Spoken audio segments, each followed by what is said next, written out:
Welcome to the Nuff Said podcast. We're talking Season 3, Episode 18 of Agents of S.H.I.E.L.D., The Singularity. I thought Singularity was going to show up in this episode. I don't know about you guys, but that's what I was expecting. I am Rob Southgate. With me is... Jack Wengrosky. And Alil and Jack. Oh, you got into the spirit of the game show host thing there, huh? And this is Alil and Jack. And tonight, Nuff Said game show. Oh, we should do that. Let's do that when Jack's out of town. Jack, I want to talk to you about when you're out of town. Let's talk about it now. Okay. Yeah, let's do it now. Why not? Why don't you just talk about me when I'm gone? That'll be easy. No, I think we got to come up with something fun to do because you're going to be gone. You're going to be on a boat. And actually, it's a ship. Okay. It's a dinghy. And you think you're going to be Gilligan. And Alil's the skipper. Awesome. And Phil is Professor Anne Marianne. Ooh, and Marianne. So he's like half-faced? Yes. You know, like the old where he's got like half his face. Oh, that was a Beavis and Butthead joke. I like that Professor Anne Marianne. I don't remember. It's been a long time since I watched Beavis and Butthead. Come on. You know, that could be the female influence we're really needing on this show. A half a Marianne. Right. Phil? Phil is. Yeah, why not? All right. He's half the professor, half Marianne. So, you know, we get the female thing and we get the intelligent conversation, which we are sorely lacking. I don't want to see his female thing, so let's keep it going. Welcome to the Patreon only show. Ah, darn it. So, okay. But Jack, here's what I'm thinking. You're going to be gone. It's going to be difficult to do this. I know you're thinking, oh yeah, we'll do it. But you know what? There's only a few more episodes of S.H.I.E.L.D. left. So we'll just finish out S.H.I.E.L.D. But then do you want to do something like maybe like do like a weekly check-in? We can do something like for Blab or something. I mean, I don't know. I think we should come up with something different because we're going into the summer season. Who cares, you know? I think we should invent our own thing just because Blab I don't know, something about Blab. I don't like the title. So I think we should invent our own thing and call it Flab. Too late. Oh, nope. It fits with the three of us. So. Yeah, no kidding. I know, right? That could be like our own, like, you know, video lab. Pound for pound, we're the biggest show about Marvel. Although I kind of doubt that. That could be our byline anyway, actually. Either way. The biggest Marvel show in the universe. It might be cool. Like I could be, you know, like the Daily Show. I could be the correspondent. The correspondent. I mean, how cool would it be to do a Marvel podcast from Turkey? I think it's awesome, but I think we got to figure out what's going to work for you. So here's the official announcement. Jack is going to be gone for a few months. We're going to try and figure it out. Wait, Jack, you're going to be in Turkey? Have you seen the Captain America Spider-Man Turkish movie where Captain America is fighting an evil Spider-Man? Oh, it's unbelievable. It was I saw clips of it on YouTube. It was awesome. Oh, it's amazing. Yes, find that. Find the actors and get them on the show. Of course I've seen it. Right, Rob? Yeah, right. Of course he hasn't seen Avengers yet, but he's seen that. Actually, I've seen Avengers, but I didn't see Fantastic Four. No, well, I've seen the others. Lucky you. Believe it or not. It's Jack, just like these weird things America? That you guys come up with. Yeah, did you see the time that Superman grabbed up Spider-Man and dropped him on a Wonder Woman? I want to know. I don't even know what happened. I want to know who you're doing an impression of right now. That's my generic like Durr voice. I don't know. I mean, who do you want it to be? I could make it. I didn't know which one of us it was. Why does it have to be one of us? Why do we have to attack one another? Why can't it be somebody else? Yeah, because maybe you haven't heard this show before. Welcome to the Nuff Said podcast. That's what we do. It's what we do. I don't there know. It is. Why all of a sudden I feel like Gilbert Gottfried? I don't. I'm just okay. Let me clear my voice. I'm just all worked up. So, okay, are we going to talk about this show? Why? Are we doing a show, or is this like some set up? Now, wait a minute. How many episodes are there this season? Is it 22? I think there's 3 left. Wow. No, there can't be. That would only be 21. They don't do 21. They do 22. Hey, did you guys see that thing today that it sounds like Agent Carter is not coming back? No. I they figured promised us she was coming back. Well, you know, I don't think she is, but I actually think that this will give them freedom. They've got all these other shows coming up. They've got Cloak and Dagger. They've got Marvel's Most Wanted. You know, I understand how you could absolutely use it in here, and I wish that they'd bring it back, but they could also take this and run with it a different way. They could do made for Netflix movie. See, here's what's going on. I think they're going to build up enough material that they can have a Marvel channel at some point. And at that point, why not do an Agent Carter, you know, one-shot movie every year, you know? And they wouldn't cost them very much to produce. Instead of doing 10 episodes, you're doing 2 hours of Agent Carter. Might be a little bit more feasible. Yeah, those things are always have a budget. Yeah, and how do you justify something like that? That still you'd be spending a significant amount of money to put out Agent Carter. Well, yeah, but if it's all in-house, you know what? Let's talk about the show. I can't figure any of this out right now. So I'm going to start other topics and then not want to finish them. Go ahead, Jack. This is the Bipolar podcast. I'm your host, Jack Wengrosky, and with me is Rob and Rob Southgate. Yes. Well, okay. So the episode starts out with, I don't know, like some weird, pretentious things from, one of the things was that interchange between May and Coulson. Was that like way out from left field? Because, you know, she felt like... Which one was in the car, you mean? Yeah, the one in the car. There was also something at the...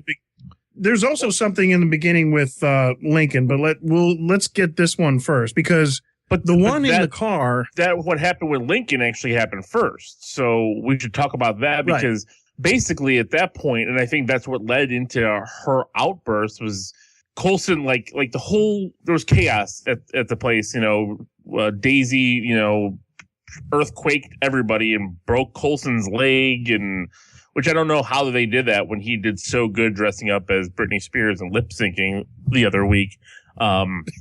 Did that make your tummy feel weird when you saw that? Oh, it felt weird.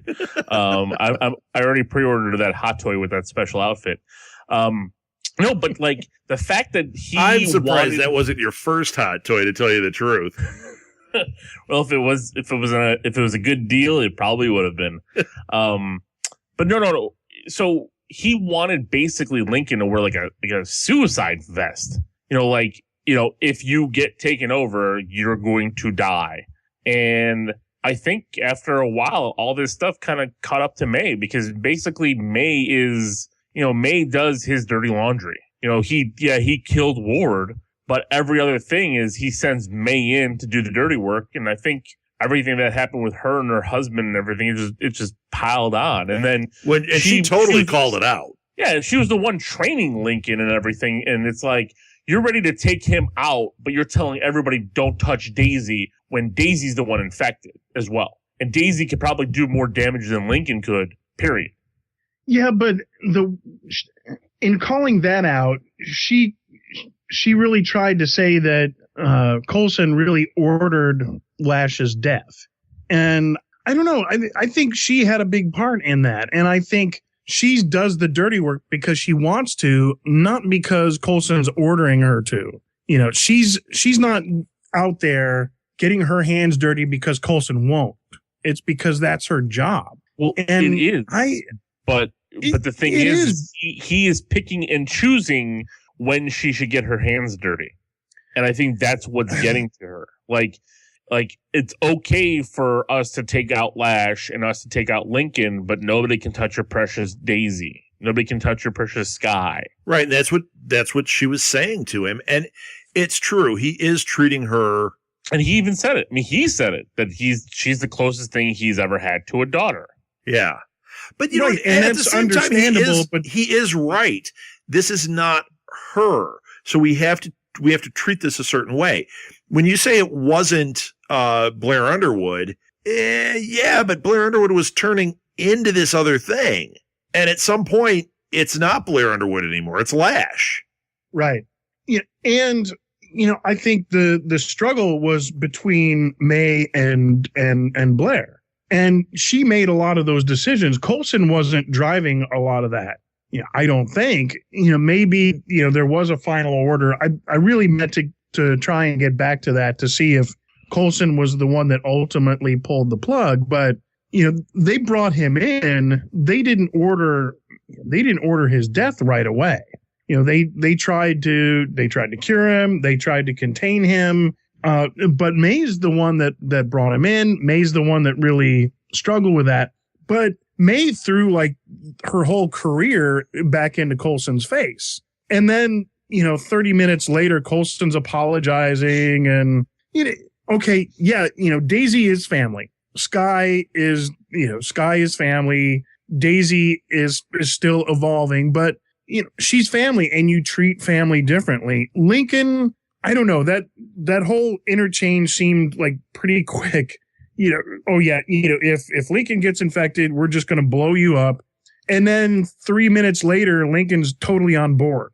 And then we're supposed to forget the fact that we don't even remember the fact that Lincoln has this vest on, if indeed he has it on.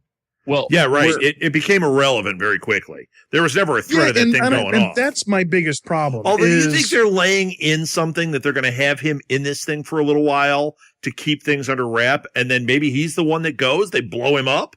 Or maybe he accidentally blows up because, May's having a hissy fit about something that happened 3 or 4 years ago and sticks her hand in her pocket. Boom.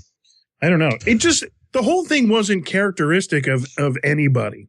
It's like they went off the rails for about 5 minutes and then it became completely irrelevant to anything that was going on. And then we got back to the storyline.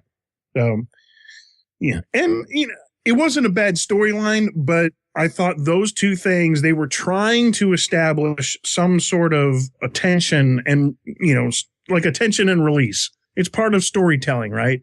But it wasn't convincing. And 10 minutes into the whole thing, it was too irrelevant for me. I enjoyed like the next, 50 minutes of the program. I guess I didn't take it that serious. I do agree with you. Like the whole Lincoln thing, nothing came of it because then Coulson pulls him. I mean, it was a whole bunch of moral level setting. I felt like for some odd reason, May had to say all this stuff, and who knows? Maybe this is why at the end of the day she's the one in the spaceship that blows up. I don't know. Because I'm trying to think of who knows how to fly a plane, and guess what? She does. That's all she does, is fly the plane. Right. Yeah, and that's the thing that we saw, the vision that we saw at the end of the other episode. And the other thing is, fast forward to the end of this, kind of got me, is why did Daisy feel like she had to pin Fitz up against the wall for like about 3 or 4 minutes while choking him out? Choke him out. Yeah. Well, and threatening, like the next time I'm actually going to hurt you. Well, we already know that you can do that. The threat is already real. Yeah, I don't know why. Okay, that scene didn't make a lot of sense to me because she turned around. She was already leaving. They had made a point earlier in the episode of saying that she left. She destroyed everything at the S.H.I.E.L.D. headquarters, but she left. She didn't go around killing them because that wasn't what she was supposed to do. That wasn't what her job was, essentially. In this one, when she's with him, she turned back around to give him a warning, which means, doesn't that mean that she does have some control of her faculties and knows that it wouldn't be right to kill him? Well, I think they're trying to establish that she's still in there. Of course, she says, I know what I'm doing. I know what I'm saying. I now have a family. And that she's somehow protecting, in a way, protecting the agents of S.H.I.E.L.D. by not killing them. But, she seemed to really get aggravated when Fitz said, we can cure you. Or he was about to say it when, she realized where he was going. And she knew why they were there, because this guy, the scientist that they went to visit, can cure these serious alien infections, and that's part of one of the things that he was studying and got kicked out of the academy for. But, the parallel I think they were trying to make didn't go quite as well, but did go well, is between Simmons and the astronaut that was inside Hive. And Will. Wasn't his name Will? Will, yeah. And he came out for a second, and it's like you wonder if Hive is just manipulating it, but they, and he said, "We don't want to hurt you. We don't want you to wind up dead." And I think in essence of Will didn't want her to become part of the Hive. Otherwise, he would have just absorbed her right then and there. Yeah, man. There was there was a lot of inconsistencies in this one when you really step back and look at them, where you wonder why Hive, yes, has the memories of these other characters, but like he said, Ward is dead. Why would he? I don't know. Because there's an essence, like they become part of the Singularity. And I think every time they do that, it affects the Hive. I think there are things, they spent like the good middle portion of this episode with a conversation between Ward and Daisy, and talking about like her feelings and, finding her family, and you're not like Ward. You are something different. Of course, we know it's this huge release of endorphins that's controlling her brain. It's like an addiction. Right. But I did like that though. I did like what they were doing with that. Didn't you guys like that? I mean, I thought that was pretty cool how they set it up that it's an addiction. The way she reacted to everything, you're like, okay, I buy it. And it also made you, when Coulson was protecting her, it did make you feel like he's right to protect her. Oh, absolutely. Well, yeah. And on the other hand, you see with Hive, that, he's kind of, there's almost a genuine feeling of something in there where there kind of shouldn't be. See, that's where I was having a problem. I don't think, because like he was using the will thing to manipulate Gemma, but it almost crossed over into not being that, into more like Will was kind of driving the bus for a minute. There's no way. He has those memories, but Will is not driving the bus. Ward is not driving the bus. Hive is driving the bus, period. He uses those memories to manipulate, but that's it. And didn't we at one point talk about, wasn't there something last season when we all kind of speculated about Gemma having some type of inhuman ability or something? And we wondered if there was something that was going to come of that. This is where, if that was going to happen, that card would have been flipped, and it wasn't. Yeah, because he would have taken her right there. He would have blown his little smoke in her face or whatever he does. Right.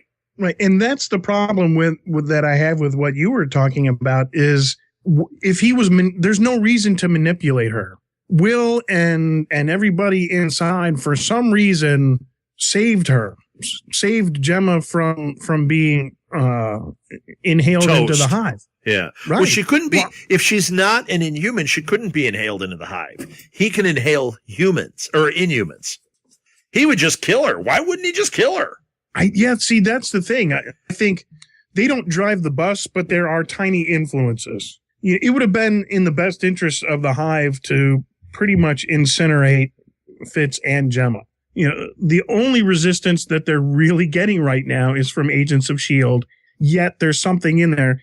And I think that's what's going to be their downfall, and that's where I think the show and the writers are going with this, that there is something inside the Hive that is going to, feel some regret or kind of have some hesitation so that the S.H.I.E.L.D. can win. When they win, it's going to be something inside, because even when Daisy is going off the rails, there's something in her brain that knows something's not right. Did you notice that at all? She's having like a little bit of issues, like even when she's talking the right talk, she's kind of got an eyebrow raised. There's some doubt. Yeah. I thought there was some doubt until she was almost choking the life out of Fitz. Well, I thought like when she held back with Fitz, I thought that's where we were going to get the Fitz. This is what's going on. I'm trying to control it, kind of BS that you would think you were getting. But at that point, I don't think she's controlling it. I don't think she knows what she's doing because they said it. When Hive takes over those senses, you don't care about that stuff. That's why that other Inhuman killed herself twice when Lincoln and May. Lincoln, thank you. When Lincoln like freaked out like why she did that because Hive takes that inhibition away, you know, just like a drug. He's like heroin. How about that? How about that? After the two die and she seems upset, or she's obviously upset, the way when he talked to her and it completely changed her behavior. Alicia, her name was Alicia. Yeah. That was really cool. Hey, what's that guy's name? The one he had all the good names. Inferno, Blowhard, Burning Man. Who is that? Oh, the Australian dude? I don't know. I love him. I thought that was really cool, man. Yeah, I'd like to see more of him. I was really kind of glad that they finally changed him into an Inhuman because he's just a great character. Yeah, I'm definitely down with that character. I hope they don't just burn him right out. I'm telling you, I do think that Lincoln is on the fast track to getting blown up or something. I think he's gone. I don't think he is because it would be too easy. I think you brought it up, Rob. I think it's May. I do think it's May to die at the end of the season. Yeah, I think it is because she's an original. It'll have an emotional impact. Yet they haven't done Jack with her, and I think she'll be willing to sacrifice herself on the ship because she lost her husband. She lost anything, you know. Yeah, I think I'm right. And I think that sucks because they gave her another good fight scene tonight. It was short, but she was great in it. Yep. You know, but the fact that you've got, so if May is the one that goes, it makes sense from another standpoint. She's had this rift with Coulson. It's going to make him driven in a different way too. Yep. So I think she's going. Well, remember at the beginning of S.H.I.E.L.D., you know, she was a spy. Even though she was kind of on Coulson's side, she was ready to give him up like 3 or 4 times, and then actually taking shots about everybody on the team. But and at some point, really, yeah. But wait, she was working for Fury, keeping an eye on him. She was not serving Coulson up. She was just doing her duty, which is what Coulson manipulates her with, is doing her duty. Yeah, it's fun to say duty, isn't it? It's the Beavis and Butthead theme. You said duty. But, and I talked about that then. I think that's a load of crap because that's what the director has to do. The director has to have people doing things that are hard, that are tough. It may involve, all sorts of things, but, I don't think you can say, well, Coulson is making her do her duty.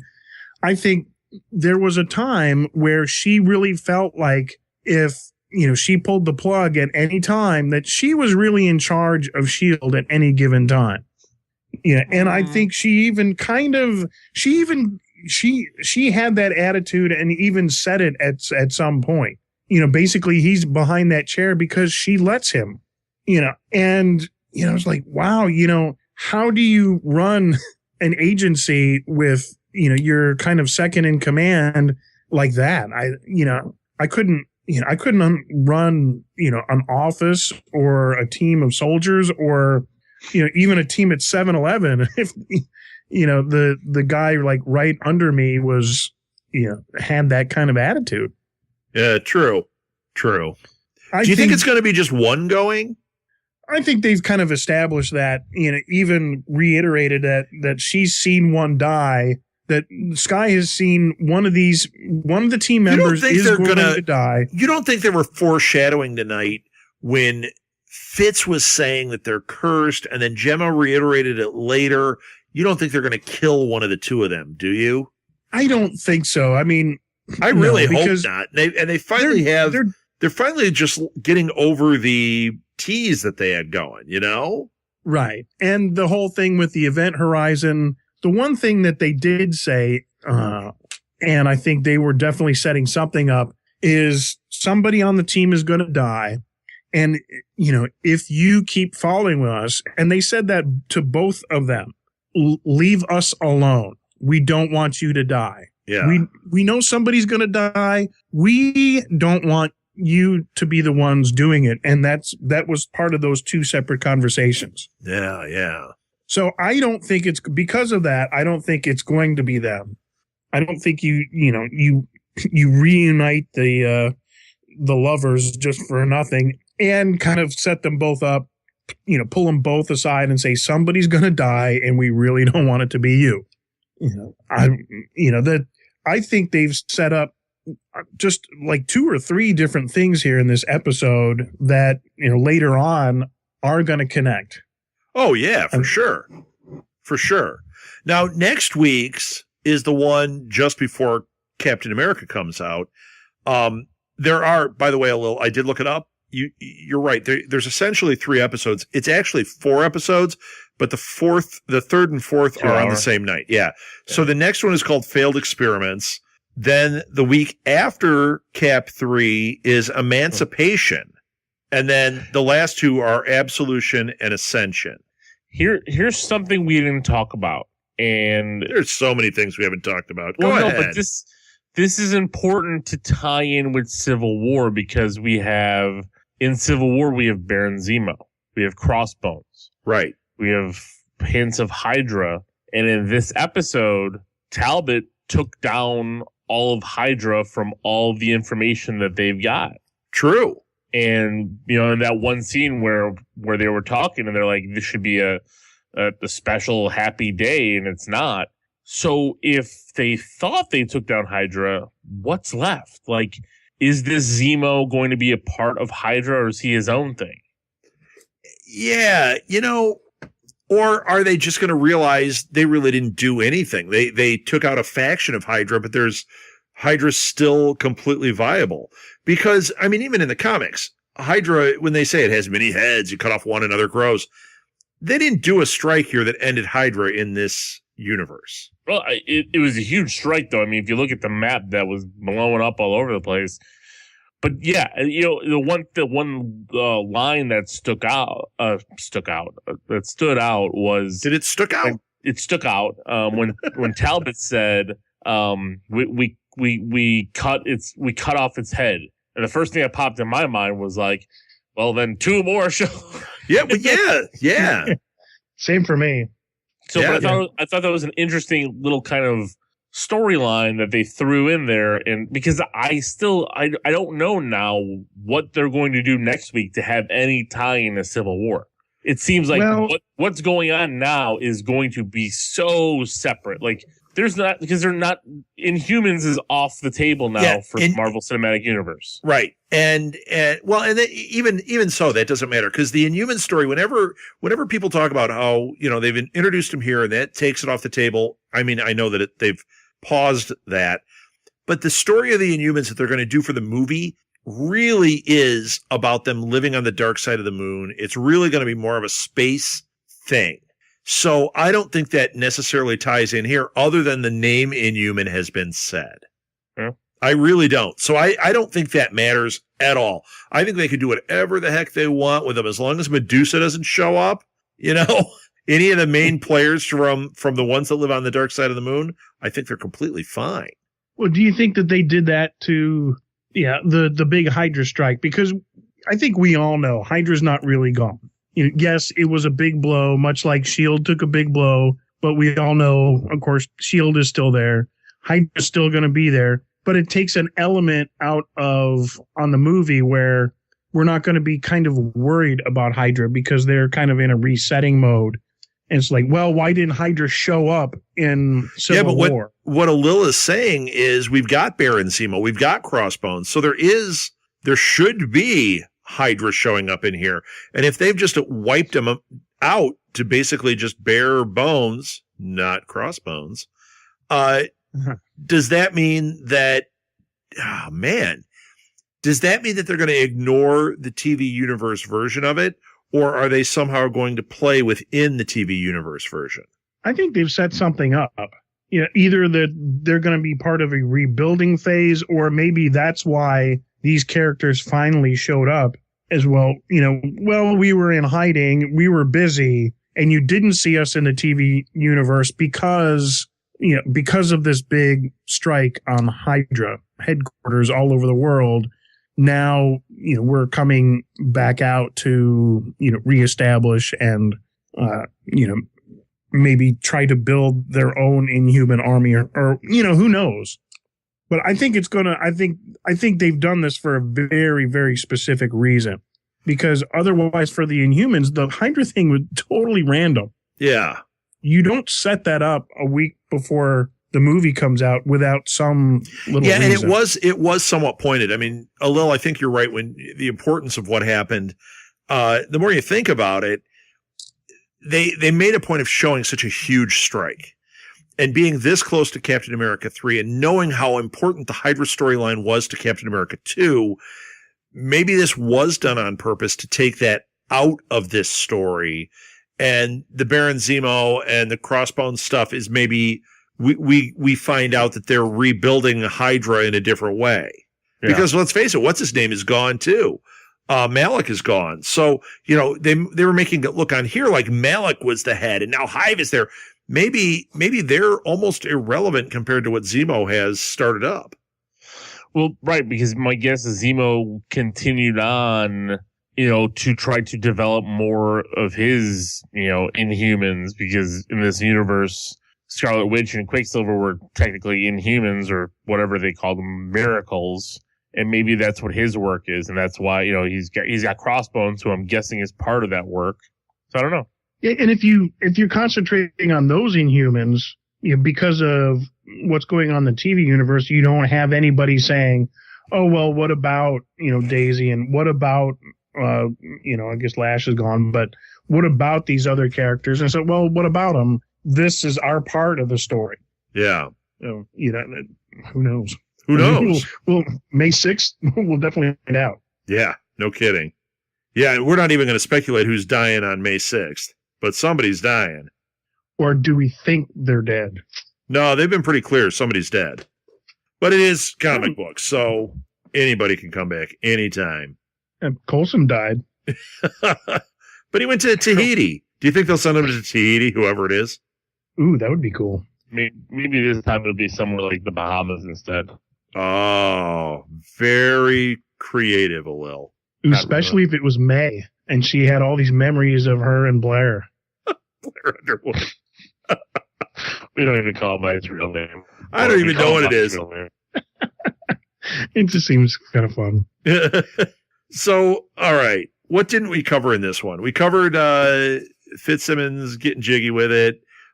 Daisy dropping the Terrigen crystal on Ben. Ben having the great name of Blowhard. Ben can take out Hive. You know what? You cut out. I didn't hear that. I said the thing that Ben had, yes, the Kree stuff can take out Hive. He said that's the one thing they can kill him. So that brings up the preview for next week. We get Kree. Now, to me, they looked like in Aliens versus Predator. Like, remember how the Predators were kind of look like big marshmallows? These Kree didn't look like the Kree that I was expecting to see. Well, and the one that we saw looked like a marshmallow in the machine, right? Look more like Avatar. That's not what these look like, right? So, but we've got Kree on here. Have we ever had, other than that floaty Kree? Have we ever had like Kree up and walking around? I can't remember. Yeah, we had that one where Lady Sif came back. Were they blue? Was he blue? I can't remember. I don't think he was. I don't remember. I thought he was big though. Like, we've had Kree on here. I know that. I just don't remember if he was blue or not. All right. Pretty sure. Charlie, where are we at? Oh, yeah, you know what? I remember that Kree, but he didn't look like these guys. No, he didn't look like these guys. So, all right. Failed experiments. That's got to be, I don't know. It's the Inhumans, because to the Kree, they're a failed experiment. Right. Maybe the Kree are here to clean house. Maybe they're here to wipe out Hive. And maybe that's how the Hive storyline ends. As it should. I'm kind of done with it myself. Let's end it. So you can find past episodes of this and all of our podcasts at our website, which is southgatemediagroup.com. For this show, it's /Nuff Said Podcast. We are on Instagram. We are on Twitter. Just look up Nuff Said Podcast. Let's see. What else do we have? If you want to support the show, we got a couple of different ways now. First of all, one way that's super easy. If you go to our website, in the upper right-hand corner is an Amazon ad. If you click on that when you're going to buy stuff on Amazon, I should say that differently. When you're going to buy stuff on Amazon, click on that link. It puts a cookie on your computer for 24 hours, and anything you purchase from Amazon, we get a little cut of. So do that, please, if you want to support us. It's a really easy way. It doesn't cost you any more. You can use your Prime, or if you want to sign up for Prime, click on that link first and sign up for Prime, and we get a little commission off that. Let's see, what else? We now have our Patreon page back. We have patrons there. It's awesome. Please support us if you can. You can find links on our Twitter, find links on our website, find links on our Facebook page. Let's see. Last thing for me, you can find me at our Southgate, and Jack. I'm at Jack what am I at? I'm at Wengrosky is my Twitter. And you can catch me on the Blacklist podcast. And that's about it. That's about it for now. And how about you, Alil? Oh, Alil is gone. He said, just finish without me. It's not letting me connect. So you can follow Alil at League of Geeks. That's Geeks with a Z. You can find him on Twitter and Instagram. And League of Geeks just started a Patreon page, too. So if you want to support them, you can do that through Patreon. Just look up League of Geeks with a Z. Just support us first, and then right. I was going to do an Alil impression and say that in his voice, but right now my voice is. You guys are so talented and funny. Support. Nuff Said first. So is that it? Are we done, Jack? I think that's it. All right, man. Thank you so much. And everybody, thanks for listening. And if you have any questions or comments, send them in. Tweet us. We want to get in conversation. Thanks again, everybody. Nuff said. Nuff said. Nuff said. Excellent.